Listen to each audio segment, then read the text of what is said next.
biar rumahnya Lipski itu tidak sendirian. Biar rumahnya Lipski itu makin kuat, kokoh karena didukung, lebih legitimate, lebih kuat, lebih kokoh karena didukung oleh pakar-pakar yang lain.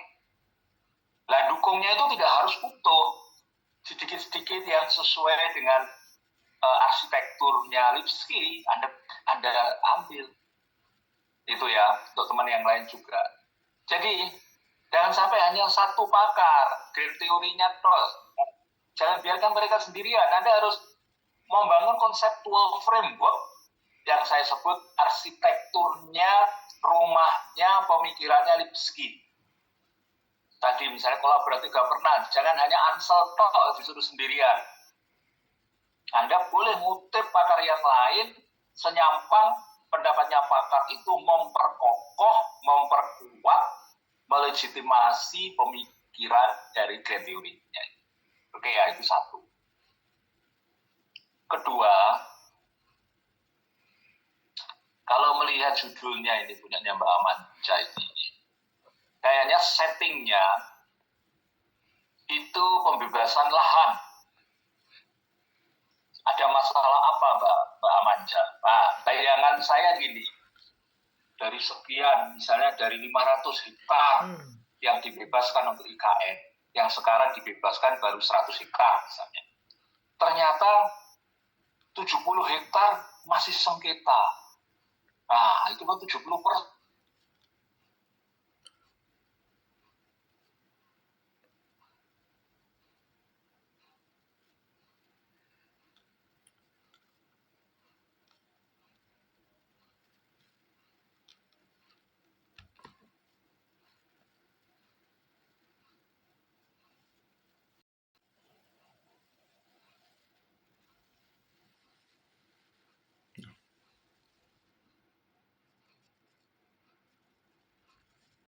Banyak itu kan akibat dari pembabatan itu.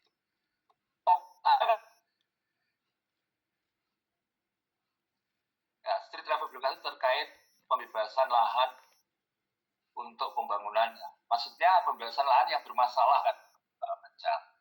Ya, nah itu tolong dari sekian yang sudah dibebaskan, mana yang sudah clear, mana yang masih bermasalah, itu tunjukkan di dalam tabel.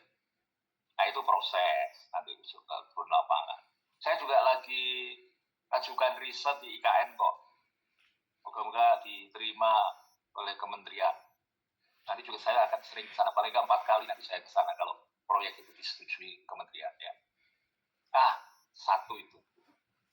Kedua, seperti yang saya katakan tadi, Mbak Amanja itu belum cukup kalau nanti bisa menunjukkan bahwa yang bermasalah itu lahan, bermasalah itu masih seperti ini loh dalam pembebasan lahan. Itu belum cukup. Anda harus menukik lagi. Menukiknya apa kalau saya konsisten dengan itu? Permasalahan pembebasan lahan itu karena ada campur tangan, tidak tahu negatif atau positif, berkaitan dengan street level birokrasi. Buktinya di situ. Buktinya sehingga itu memberikan, ya, teman-teman biasanya selalu seperti itu. Cukup settingnya. Tapi terus menukiknya yang berhubungan dengan pisau analisis, itu kurang menukik. Jadi, settingnya tentang pembebasan lahan tadi yang bermasalah makin banyak misalnya, Mbak Amanja bisa. Tapi ini apa yang menyebabkan? Nah, kalau yang menyebabkan itu street level birokrasi, Anda coba. Tapi kalau yang menyebabkan itu misalnya faktor budaya, nah, tentu Anda harus pakai teori itu. Atau kebijakan yang nggak konsisten, nah, macam-macam lah faktor yang itu. Tapi yang Anda bangun, apakah Anda menukiknya harus di situ ya, Mbak Amanja ya. Tolong ditambahkan fenomena itu disebabkan oleh peran dari street level birokrasi yang kurang maksimal. Mungkin bisa lebih spesifik. Dia lebih banyak mewakili korporasi daripada publik, misalnya ya. Kayak pemagaran laut itu. Lurahnya ditubuh kan, masuk penjara.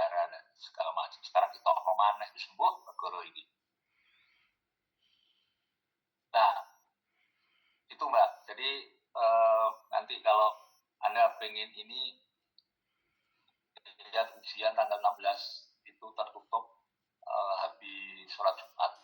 Itu bimbingan saya promotor. Kalimantan Selatan yang sekarang meroket ke pusat menjadi dirjen pertambangan, namanya Pak Roy. Ya. Terus itu yang Anda maksudkan dengan street level birokrasi itu siapa, Pak Maja? Otorita IKN-nya, Bro, karena di bawah naungan ini untuk pembebasan lahan di bawah naungannya otorita IKN. Bukan Pak Camat, Pak Kades, Pak Kepala Dinas, bukan. Itu juga nanti termasuk ini, Bro, bisa diwawancarai sih, Bro. Ya, kamu harus jelas dulu ya, konsep yang dimaksud street level birokrasi. Street level birokrasi. Definisi konsepmu harus clear gitu. Karena itu sangat menentukan untuk mencari informasi. Terus juga membangun narasi di latar belakang masalah. Ya. Itu terus apa catatan saya tadi? Rumusan masalah.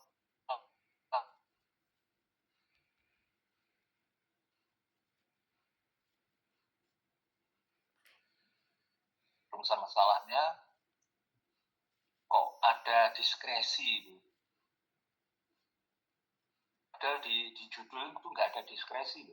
Iya, tadi kalau saya mendengar diskresi ya. Oh, itu. Diskresi itu konsep yang abot. Ya enggak apa-apa. Tapi di judulmu nggak ada diskresi loh. Kok ujuk-ujuk muncul. Jadi manfaat teoritis itu kan memberikan kontribusi bagi pengembangan literatur tentang teori street level birokrasi, khususnya di perspektifnya Michael Lipsky misalnya. Sehingga harapan saya nanti Anda bisa merekonstruksi teorinya Lipsky, mendekonstruksi teorinya Lipsky, khusus untuk kasus IKN. Ya kan, tidak bisa generalisasi, direplikasi.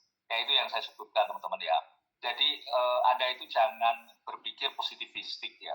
Jadi ingin membuktikan teori itu, walaupun karena kualitatif sehingga tidak pakai uji statistik. Jangan. Kualitatif itu terbalik kan, dari induktif ke deduktif. Jadi Anda jangan terbelenggu itu oleh dimensi-dimensi itu. Anda tidak mengukur teori. Ya.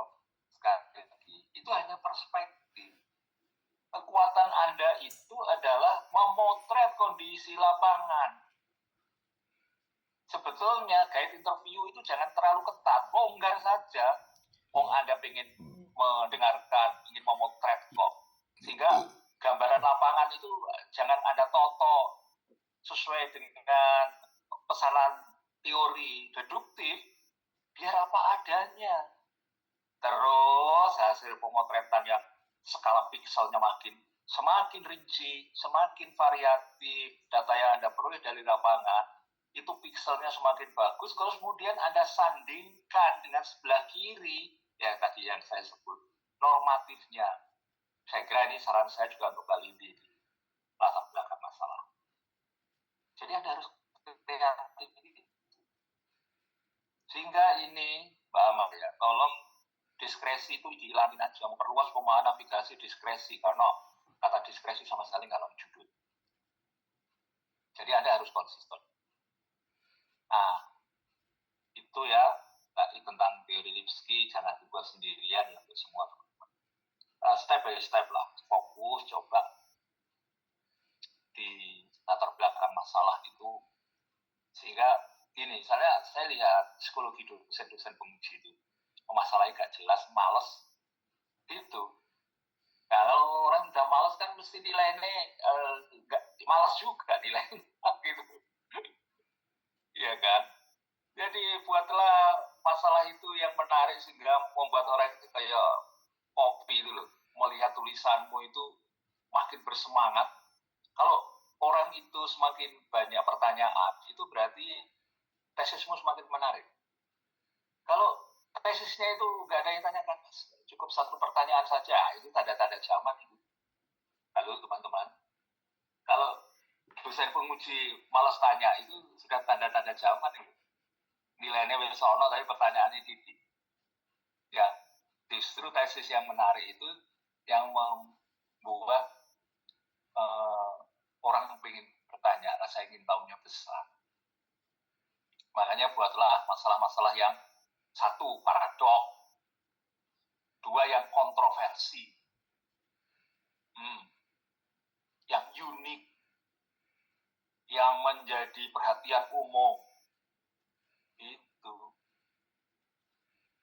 Ya, teman-teman sekalian. Jadi ini saya lihat tiga ini masalahnya menarik.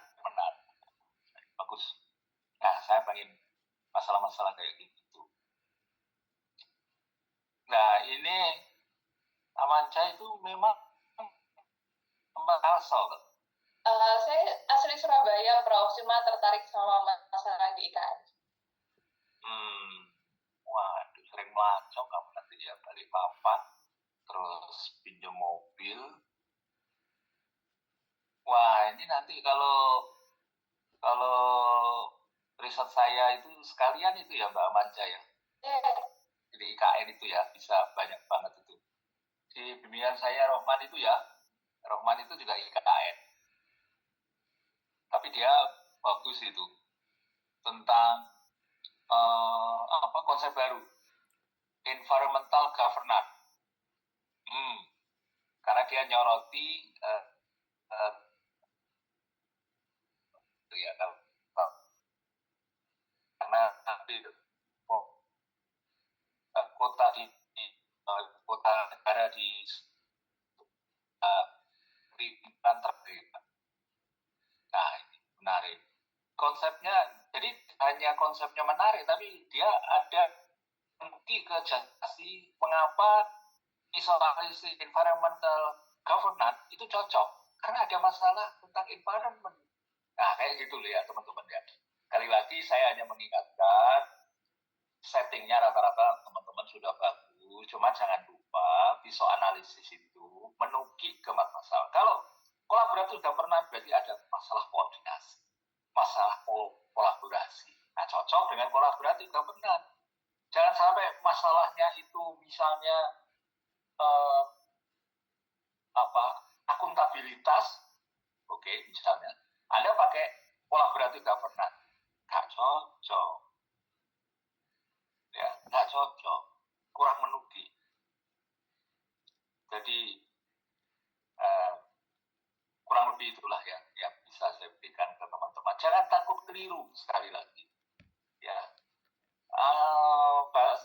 tesis itu memang tanganmu harus kritik. Ya. So, saya harus gerak. Jangan hanya dipikir tok aja, didiskusikan. Tulis, bahasa tulis.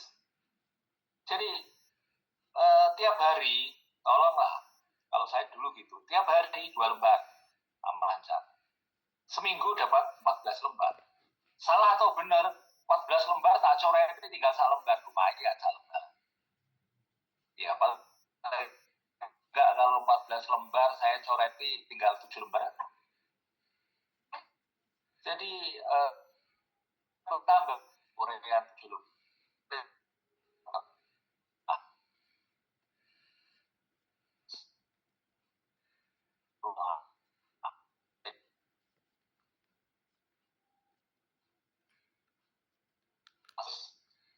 Sudah penelitian itu kalau S2 berarti menganalisis secara mendalam plus judul, ya kan? Jangan hanya mendeskripsikan. Kalau mendeskripsikan S1, menganalisis. Terus manfaat penelitian, ada manfaat praktis, manfaat teoritis. Manfaat teoritis berkaitan state of the art tadi, di area yang kosong, Anda ingin membangun street level birokrasi dari Lipski kebanyakan dipakai ini, yang ini jarang sekali, apalagi untuk IKN masih sangat jarang dilihat dari Cox viewer, sehingga Anda memberikan perspektif itu. Jadi manfaat penelitian nanti mesti harus redaksionalnya, mesti oleh dosen pembimbing harus dapat perhatian, tidak sekedar lewat gitu, penting itu. Oke, terus terakhir dari saya, konseptual framework-nya Lipski, kasusmu ya, jangan dibuat sendirian. Dia harus ada jadikan pendukung, ya itu namanya mencari pendukung dari pakar-pakar yang lain. Memperkuat konseptual framework-nya Lipski. Karena Anda sudah deklarasi pakai Lipski. Di sini nanti pertanyaannya, mengapa pakai Lipski? Anda harus bisa menjelaskan. Tentu yang relevan dan permasalahan. Jadi sekali lagi, permasalahan itu adalah panglimanya. Data empiriknya itu adalah sumber teori. Itu kalau kualitatif. Makanya induktif ke deduktif. Saya ulang lagi. Induktif ke deduktif. Rojone itu adalah perolehan data lapangan. Tapi kalau kuantitatif, rojonya itu deduktif. Apa itu? Teori yang menghasilkan hipotesis. Lain toh. Masing-masing punya kelebihan. Oke, saya kira cukup dari saya karena pas jam 9. Habis itu Amansyah mau minum